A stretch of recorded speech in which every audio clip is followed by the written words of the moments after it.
Welcome to deep mind class. तो आज का जो टॉपिक है सीनियर एंड फिलिजिला।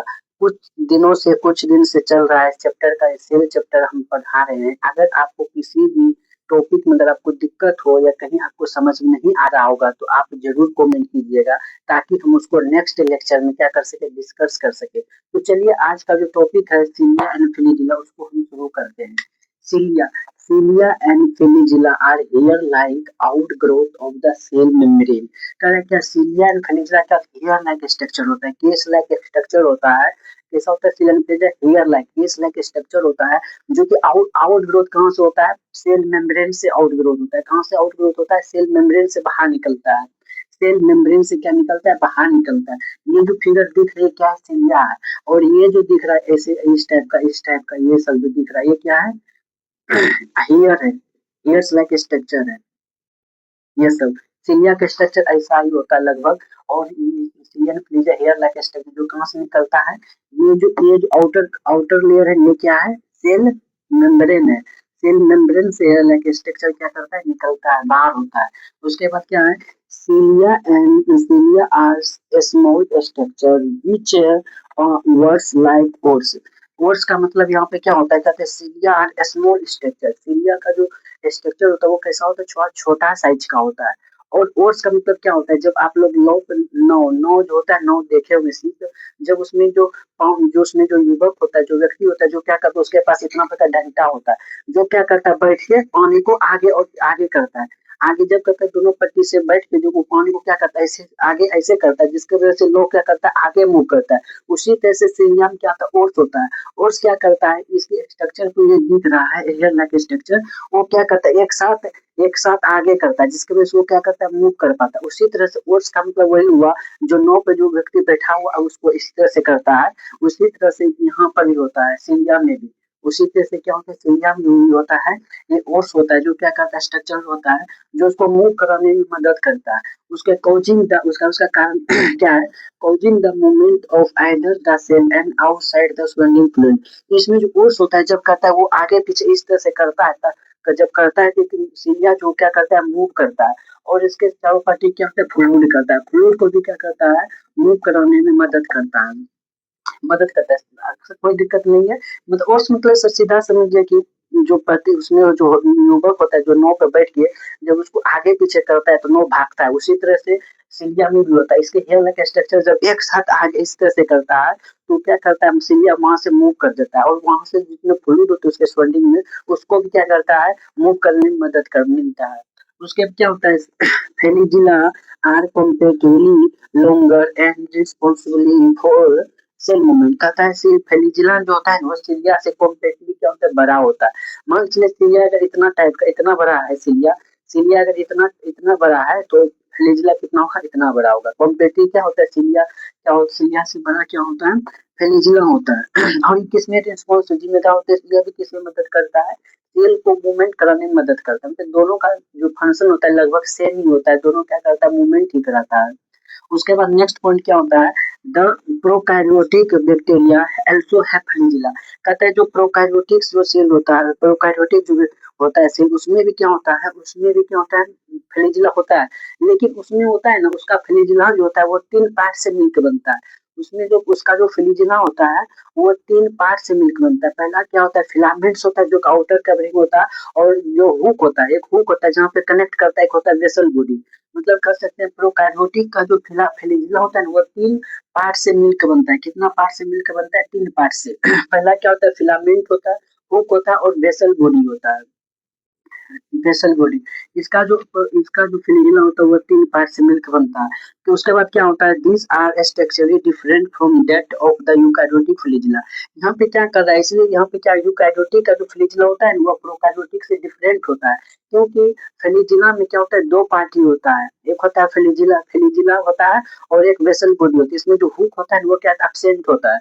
इसमें क्या होता है? हुक एब्सेंट होता है। यहाँ पे लिख ही देते हैं। प्रोकैरियोटिक का जो फ्लैजिला होता है वो कितना 3 पार्ट का होता है। 3 पार्ट का इसमें यहाँ पे लिख देते हैं। ये कितना पार्ट होता है? 3 पार्ट होता है। पहला क्या होता है? फिलामेंट होता है। दूसरा क्या होता है? हुक होता है। तीसरा क्या होता है? बेसल बॉडी होता है।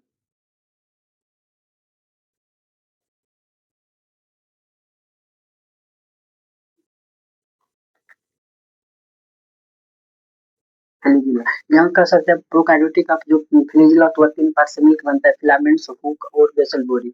और इसमें जो यूकारियोटिक में क्या होता है, हुक जो होता है वो क्या होता है, एब्सेंट होता है। हुक जो क्या होता है, एब्सेंट होता है, एब्सेंट होता है। हुक के इसमें जो हुक जो होता है यूकैरियोटिक वो क्या होता है, हुक जो होता है वो क्या होता है, एब्सेंट होता है। उसके बाद क्या cilium and flagellum emergent from the centriole like structure called the basal body. कह रहा है कि सेलियम फ्लैजिला इमर्जेंट होता है, वो कहाँ होता है, एक सेंट्रियोल लाइक स्ट्रक्चर होता है जिसको हम क्या कहते हैं, बेसल बॉडी। कर सकते हैं सीलिया एंड फ्लैजियम ऑरिजिनेट होता है कहाँ से होता है, ओरिजिनेट जो होता है कहाँ से होता है, बेसल बॉडी से होता है। जो कैसा स्ट्रक्चर होता है उसका, सेंट्रियोल लाइक, उसका सेंट्रियोल लाइक स्ट्रक्चर होता है, जिसको हम क्या कहते हैं, बेसल बॉडी। वहीं से क्या होता है, सीलिया एंड फ्लैजिला एराइज होता है, वहीं से निकलता है।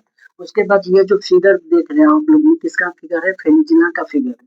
ये जो फिगर है किसका फिगर है, फ्लैजिला का फिगर है।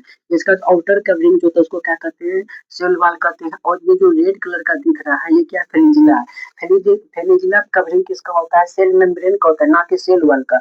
ये क्वेश्चन बहुत बार नीट में पूछा गया है। फ्लैजिला में जो कवरिंग होता है वो सेल मेम्ब्रेन का होता है या सेल वॉल का होता है। कि सेल वॉल का कवरिंग नहीं होता है, किसका कवरिंग होता है, सेल मेम्ब्रेन का कवरिंग होता है। यहाँ जो दिख रहा है अंदर वाला क्या है, सेल मेम्ब्रेन है। ये जो कवरिंग है यहाँ फ्लैजिला किसका कवरिंग है, सेल मेम्ब्रेन का कवरिंग है, कवरिंग। और उसके आउटर साइड में क्या, सेल वॉल है।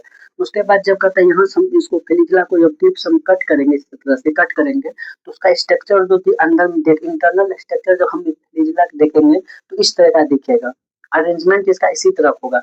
इसमें क्या क्या है, तो जो आउटर मेम्ब्रेन है ये क्या है, ये आउटर मेम्ब्रेन ये क्या, सेल वॉल है, सेल, ये सेल मेम्ब्रेन, सेल वॉल नहीं है। सेल मेम्ब्रेन आउटर जो कवरिंग जो है उसको हम क्या कहते हैं, सेल वॉल कहते हैं। ये cell wall, sorry, cell membrane है। इसका जो आउटर कवरिंग वो क्या है, सेल मेम्ब्रेन है। क्योंकि यहाँ फ्लैजिला का आउटर कवरिंग क्या है, सेल मेम्ब्रेन है। तो जब इसको कट करेंगे तो उसका भी कवरिंग तो ये सेल मेम्ब्रेन ही होगा ना। इसीलिए इसका जो कवरिंग है वो क्या है, सेल मेम्ब्रेन है। इसमें क्या क्या है तो देखते हैं। ये जो दिख रहा है, ये जो है, ये जो दिख रहा है, ये दो को दो जो है जिसको हम डुप्लेट करते हैं, इसको ये क्या, माइक्रोट्यूब्यूल है। पेरिफेरल में कितना डुप्लेट है, था 9 डुप्लेट। डुप्लेट मतलब क्या था, दो। दो ये जो बना हुआ है, दो तो कितना, 9, 1 2 3 4 5 6 7 8 9, मतलब 9 को है। तो सिंगल तो नहीं, डबल है, तो डबल को हम क्या कहते हैं, डुप्लेट कहते हैं। पेरिफेरल में कितना, 9 डुप्लेट है। और एक डुप्लेट में कितना माइक्रोट्यूब्यूल है, दो। ये जो ये जो डुप्लेट है इसमें कितना माइक्रोट्यूब्यूल है, दो। दो एक डुप्लेट में कितना माइक्रोट्यूब्यूल है, दो है। इसीलिए हम इस यहाँ पे क्या है, दो माइक्रोट्यूब्यूल। और सेंटर में जो दो माइक्रोट्यूब्यूल है वो क्या है, डबल नहीं, दो है, एक इधर है। सेंटर में भी दो है लेकिन वो क्या, सिंगल है, डबल नहीं है। और दोनों सेंट्रियोल को, दोनों माइक्रोट्यूब्यूल को जोड़ता है कौन, उसको क्या कहते हैं, ब्रिज कहते हैं। दोनों माइक्रोट्यूब्यूल को जो जोड़ता है उसको हम क्या कहते हैं, ब्रिज कहते हैं। और ब्रीज करते हैं। और इसका जो ये आउटर कवरिंग ये वाला जो पार्ट दिख रहा है, जो ये वाला पार्ट, उसको हम क्या कहते हैं, सेंट्रल शीथ कहते हैं। सेंट्रल शीथ कहते हैं। सेंट्रल शीथ सेंट्रियोल का सेंटर में जो, ये जो सेंटर में है, ये सेंट्रल का जो कवरिंग होता है उसको हम क्या कहते हैं, covered by central sheath. Central sheath. और ये जो रेडियस दिख रहा है इसको हम क्या कहते हैं, रेडियल स्पोक कहते हैं। रेडियल स्पोक जो कितना होता है, 9 होता है। रेडियल स्पोक कितना होता है, 9 होता है। रेडियल इसको कितना होता है, 9 होता है। और ये एक माइक्रोट्यूब्यूल और दूसरा माइक्रोट्यूब्यूल को जो कनेक्ट कर रहा है, जिसको हम क्या कहते हैं, इंटरडुप्लेट कहते हैं। ये क्या होता है, किससे मिलकर बनता है, ये प्रोटीनियस होता है, प्रोटीनियस होता है, प्रोटीन से मिलकर बनता है, जिसको हम लिंकर भी कहते हैं। एक माइक्रोट्यूब्यूल जब दूसरे माइक्रोट्यूब्यूल को क्या करता है, कनेक्ट करता है, तो उसको हम क्या कहते हैं, इंटरडुप्लेट करते हैं। और उसको हम और एक नाम से जानते हैं जिसको क्या कहते हैं, लिंकर कहते हैं। और ये क्या है, प्रोटीनियस है। रेडियल स्पोक भी क्या, वो भी प्रोटीनियस है। आप लोग इसका एक बार स्क्रीनशॉट ले लीजिए।